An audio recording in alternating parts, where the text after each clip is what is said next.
Welcome to Come and See, your podcast for finding truth in a world of chaos. Brought to you by All for Jesus Living Waters Ministry. With host and founder Richard Case and co-host and retreat leader Kathy Ricconi. Join us every weekday at this time to discuss news, spend time in the Word, and receive answers to your personal questions about living life in God's truth. And now your host, Richard Case.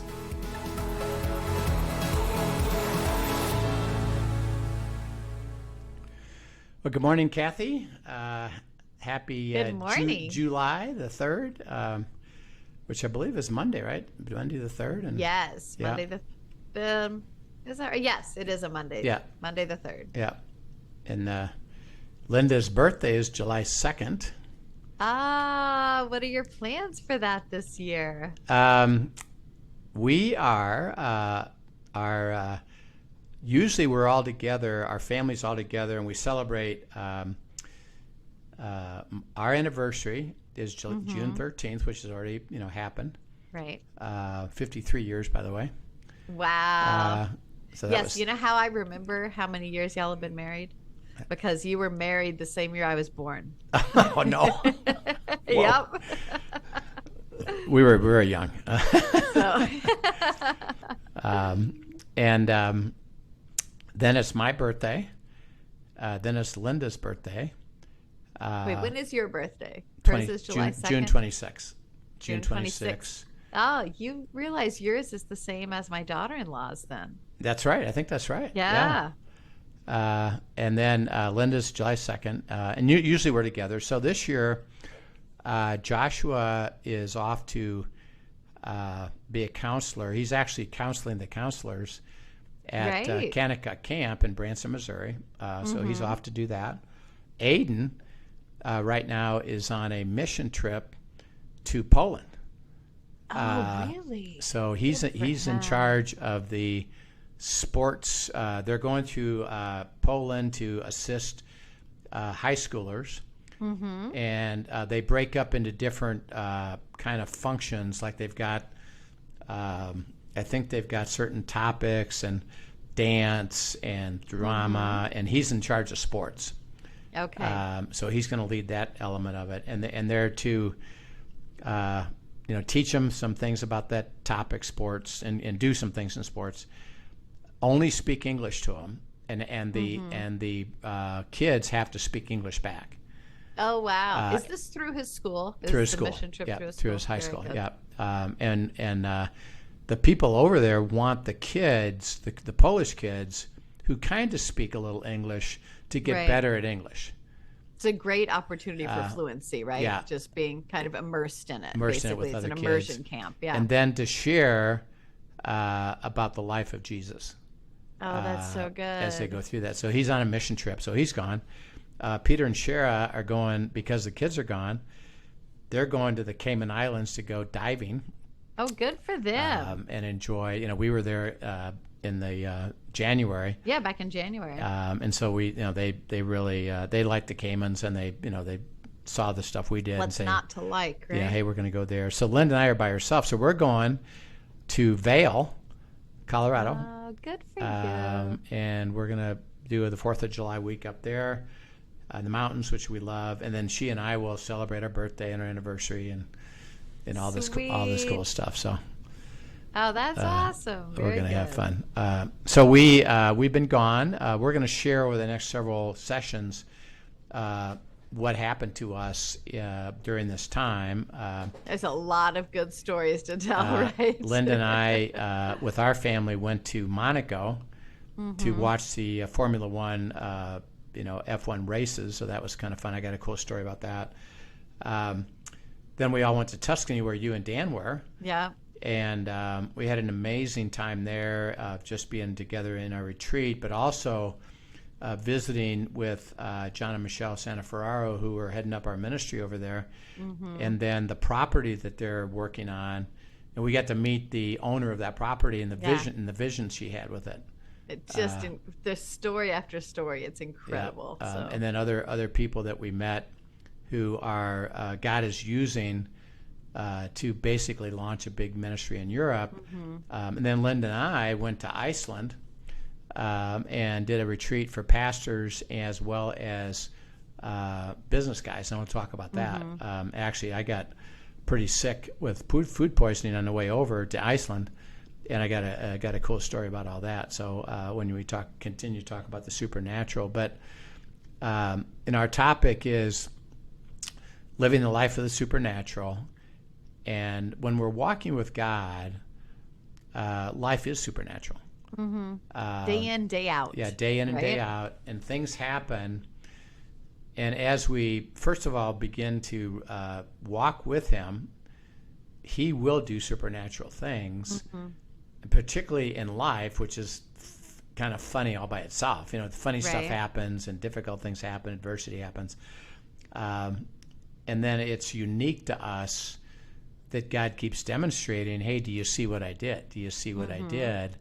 And the supernatural mostly is known to us first, you know, and then we can share it as we look at it. And we know that life isn't circumstantially, you know, happenstance or serendipity, what we call serendipity. It's got it work. Right, right. So in Monaco, you know, we go over to watch the Formula One race, and you know, it's through the streets of Monaco. Aiden, by the way, would be a what you call a devotee of Formula One. Yeah, and this is a trip that you had promised him. We had promised him. So there was a sweetness to this of something that had been held out. Yeah, and he was excited to go, and of course, see the most premier race in the world live. You know, was going to be something he was excited about, and he knows every single driver and everything about it, and every car, and he's really into it. You know, and we get to share that together. So we go over, and it's set up where I got my tickets through a agent, and I thought that it was for a certain thing to happen at the race, where actually it was going to be a special place where we could see the race live. That's what I thought I was signing up for. Right. Well, I didn't pay super attention to the fine print. And so we go over, and the way that the race is set up is there's practice runs that you get to watch. And all they're doing is just getting their cars ready. And they got to learn the course again, you know, because it's very tricky, by the way, there, because it's in the streets. It's not a racetrack, it's in the streets. Right. And it's really sharp curves and all that, and fast. So they practice Friday. We go over there Thursday. They practice Friday, and then they qualify on Saturday, which is positioning where they start the race. Right. And particularly in Monaco, you really want to be first or second, because it's very difficult to pass. And if you're in first and second, your chances of winning the race, or at least being in the top 5 or the top 3 where the podium is, right, it has a better shot. So you qualify for those spots, and it's all in how fast you go during that qualifying. And you're not really racing anybody else; you're just doing it for time. So you know, Friday, you know, we go to see the practice. I get the tickets delivered, and I look at them, and I'm just reading through it, because I'm just saying, basically what I'm thinking is, where do I need to be, right, at the right spot in the right time, you know. But I read it, and I read it for the race Sunday. It says not allowed on the terrace, which is what I thought I was buying. Right. Thought, I mean, it was a nice package that you were in, a box type setup. Yeah, and I thought I was on the terrace, and the terrace was basically, you sit outside at a table, and they're driving, you know, a few feet away from you on the road, and you get to be right there, you know. And I thought, you know, and I had tickets for everybody, and I thought that's where we were. And then it said not allowed to go on the terrace, and so it's like, well, that can't be right. So I call the agent. hey, it says here I'm not allowed to go on the terrace. And she says, yeah, you're not. I said, what do you mean I'm not? Yeah, you're not allowed to go on the terrace. I said, well, where do we watch the race? Mm-hmm. And she says, you watch it on a big screen in the special room. I said, no. I said, no. Yeah. We didn't travel all this way to watch it on TV. I said, so you're telling me that I signed up to fly to Monaco from U.S., come to the race to watch it live, and I'm going to watch it on a screen? Yeah, that's the way it is. I said, that can't be. I said, you got to take care of this. You got to get me tickets so I can at least see it. I'll have to go somewhere else if I need to, but help me get tickets. She said, you can't get tickets. They're sold out. That's it. That's all you got. And we can't help you. Tough. Mm-hmm. So, okay, now I get that news. And first of all, my first thought is, how am I going to tell Linda this? Right. And then how am I going to tell Aiden and Peter and Shara that this is so, and that I blew it, and we're not going to see the race live, and which is, I'm still dumbfounded by it, that anybody would even at least not let me know that, hey, by the way, you're not going to see the race. I would have for sure done something different anyway, but it was my bad, and so. I don't know. What am I going to do? So I get online and see, can I buy resale tickets? Mm-hmm. So I get online, and there's resale tickets. So I go through it all, and I go to, and there's tickets available, and the price isn't awful. And I go to buy them, and it says put your address in. Mm-hmm. So I'm trying to put my local address in, but it won't let me. Right. I can only put in a U.S. address. And then it says the tickets will be delivered to your U.S. address. Well, that's not going to help. That ain't going to work, So I stop, call this company and say, it says the tickets will be physically delivered in the U.S., but I'm here in Monaco and the race is tomorrow or Sunday. Well, she said, go ahead and buy the tickets, and then after you buy the tickets, we'll work on getting you the tickets. Right. And God says, no, don't even think of doing that. You're going to wind up basically paying for something you're not going to get, and don't do it. Okay, so find another thing. If I can buy tickets, they can't deliver it locally. But I noticed that the phone number wasn't a French or Monaco phone number, and it's from some foreign country. Like Kazakhstan or something. It's like, and God says, don't do it. Doesn't really sound legit. Don't do it. It's not right. It's not going to work. Don't do it. Okay. Mm-hmm. So I'm trying, can't get there. So, I'm going to have to go tell Linda. So, hey, Linda, let me tell you what happened. And she says, well, we're not putting up with that. Let's just ask God to provide tickets. Because he will.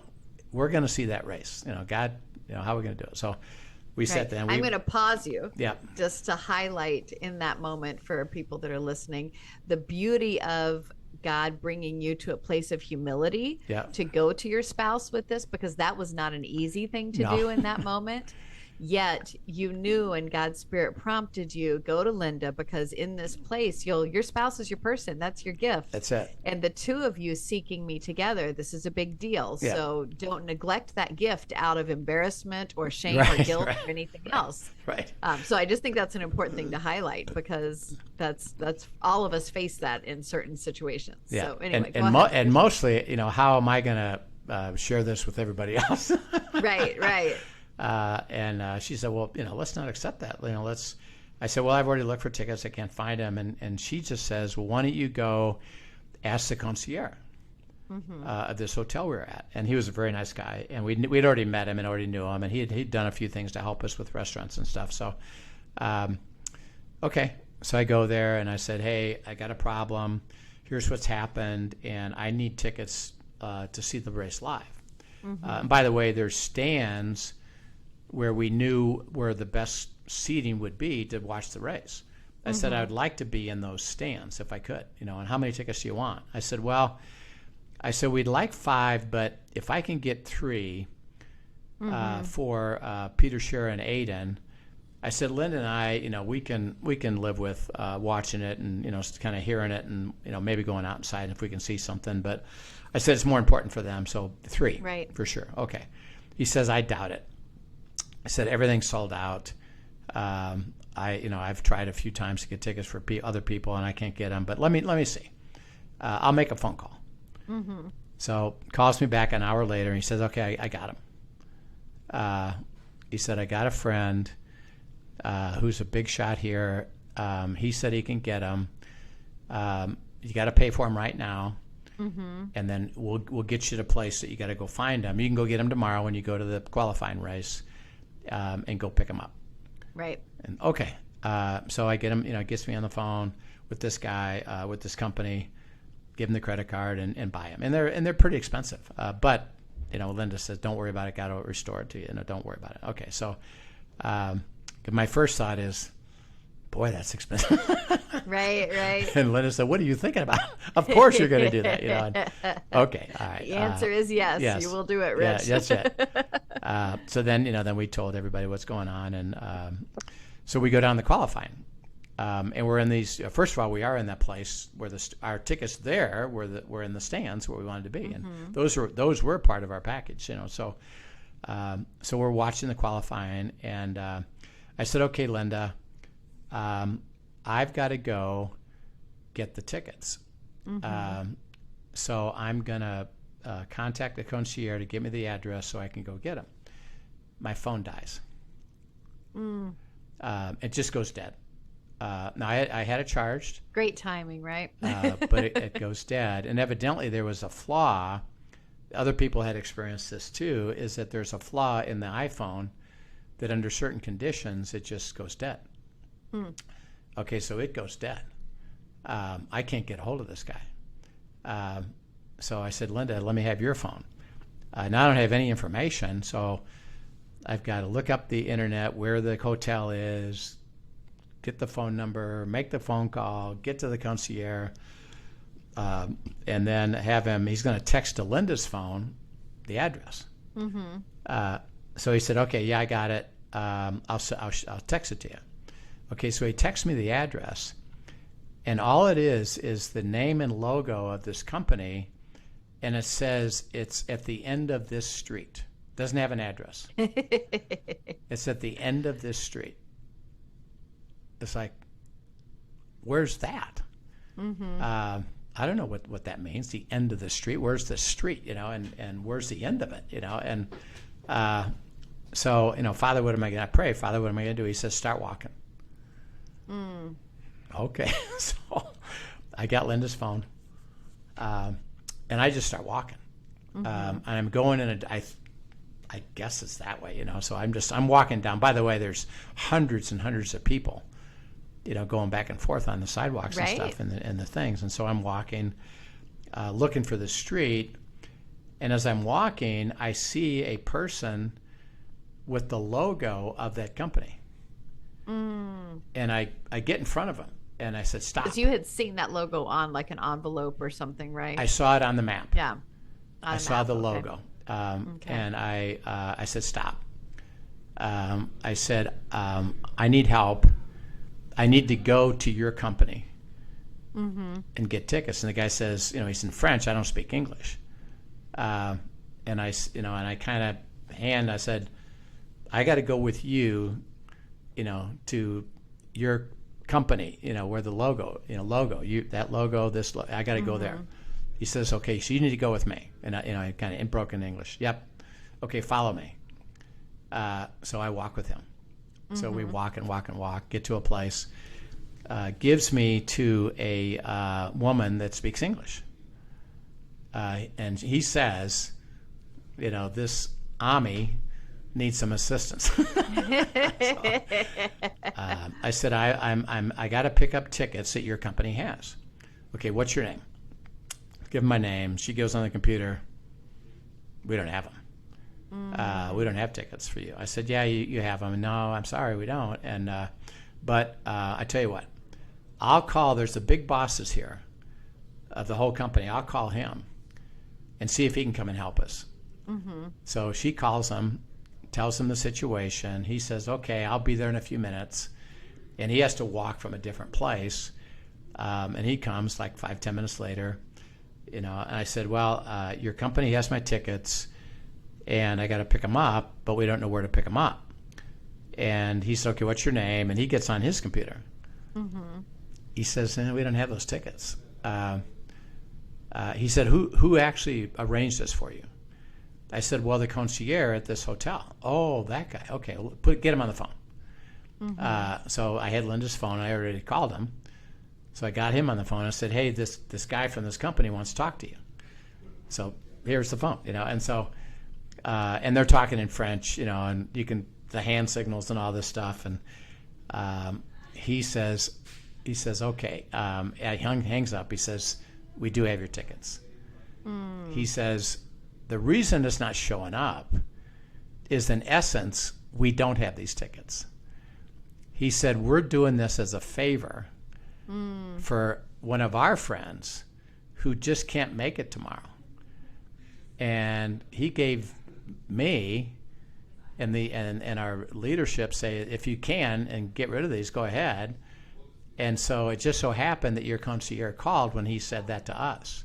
That's awesome. Just so happened. And so you're the guy that actually is helping that guy out. And of course he's helping you out. And we have the tickets.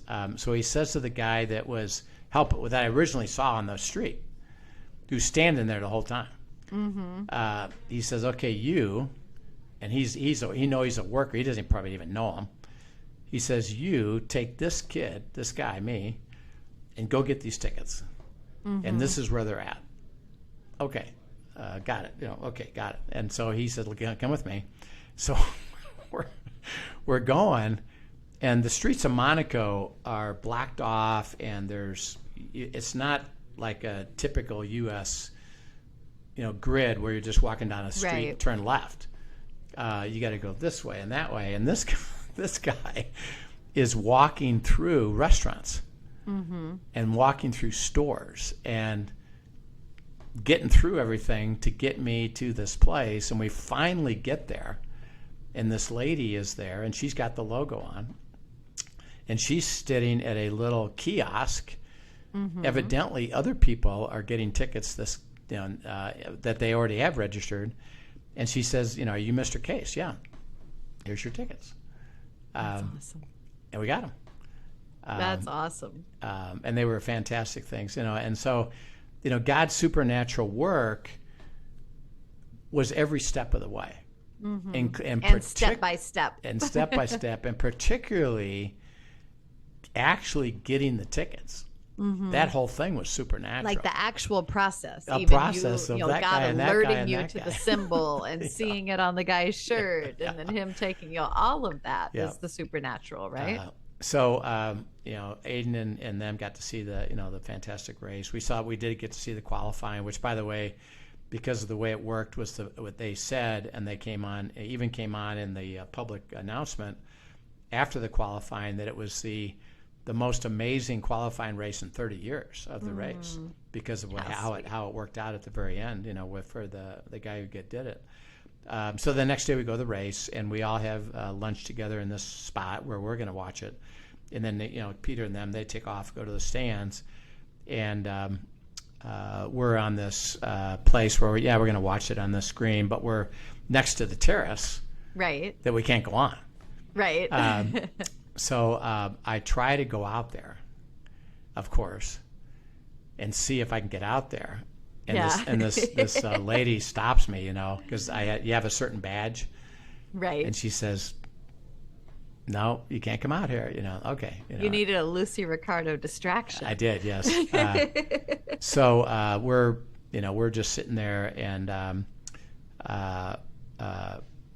somebody comes and says, "Hey, I think I can get you out there," And so we got past this lady. And we actually wound up on the terrace some to be able to watch it and hear it. You can hear it for sure. Right. So we got to see a little bit of it, and we just had a great time. Linda and I just had a great time anyway. But particularly Aiden and Peter and Shara, got to see the premier spot of the race. That's awesome. And God says, he fulfilled it all. And they, and then the two things that really were cool was Aiden, particularly, first of all, he got the thrill of his life as we had wanted it to be. Right. And he did, and he expressed it. But because we told the whole story of, my mistake and what we did and then how I got the tickets, he talked more about that than anything of, isn't it amazing God's supernatural work that does cool stuff like that? Right. And it really struck his heart, like how amazing that was.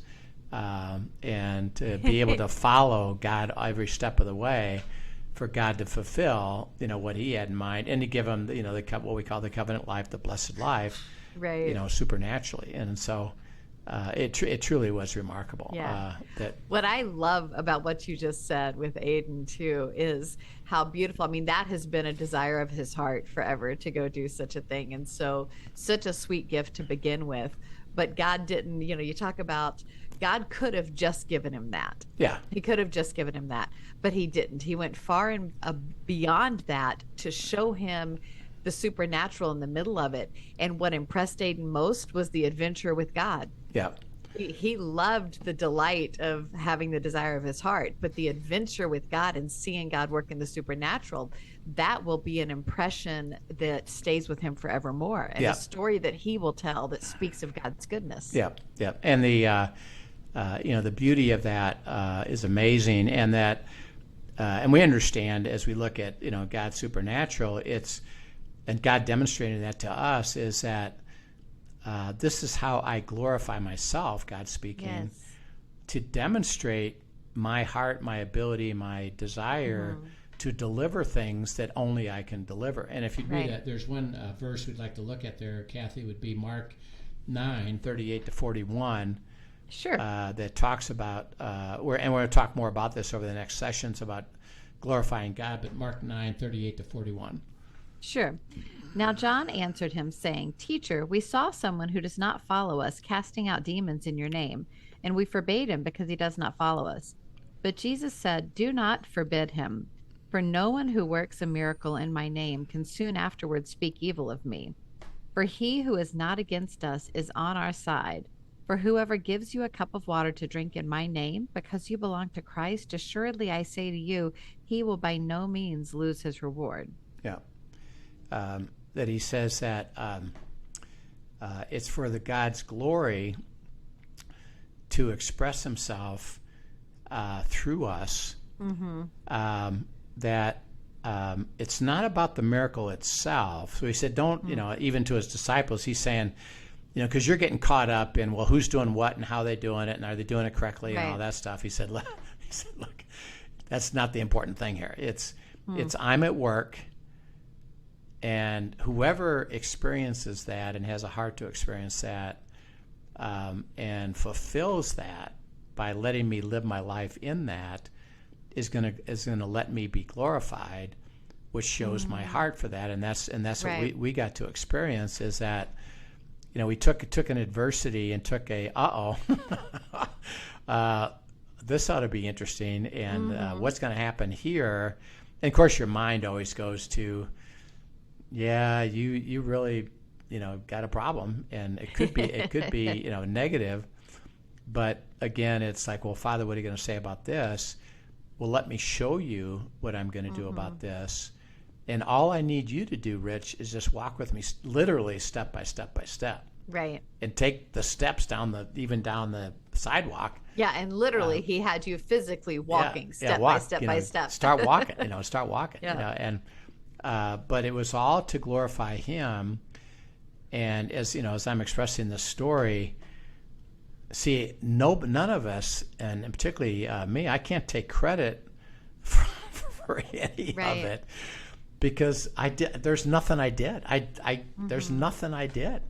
I couldn't do it. I couldn't solve this problem. But God could. And he says, why? Well, because I want to demonstrate that's my heart, that's my love, that's my care for my children in everyday life. and I got to reflect that, to our family and others as well. And so as we look at the supernatural, it's to start to, in a sense, we talked about this before, is as a priority, and this is what Linda did, is like, well, wait a second, why don't we go seek God? Mm-hmm. Let's go seek God first. Instead of giving up on it, well, let's go seek God first and see what he wants to do here.